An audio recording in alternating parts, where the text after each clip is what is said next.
ভারতীয় ভিসার অ্যাপয়েন্টমেন্ট ব্যবস্থায় পরিবর্তন এনেছে Indian visa application centre IVAC. বৃহস্পতিবার থেকে নতুন ব্যবস্থায় অ্যাপয়েন্টমেন্ট ইস্যু শুরু হয়েছে। এদিন দুপুর 12টায় সাইন আপ এবং অ্যাপয়েন্টমেন্ট স্লটগুলোর বুকিং সন্ধ্যা 6টায় খোলা হয়। আজ 8 ফেব্রুয়ারির অ্যাপয়েন্টমেন্ট স্লট বুক করা হয়েছে।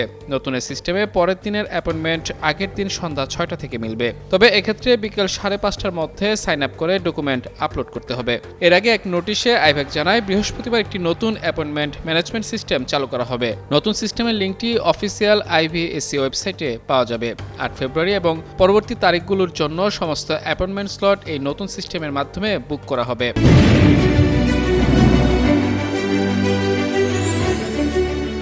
নোটিশে সব আবেদনকারীকে সফলভাবে অ্যাপয়েন্টমেন্ট বুক করার জন্য জারি করা নির্দেশিকাগুলো সাবধানতার সঙ্গে অনুসরণ করার অনুরোধ করেছে আইভ্যাক।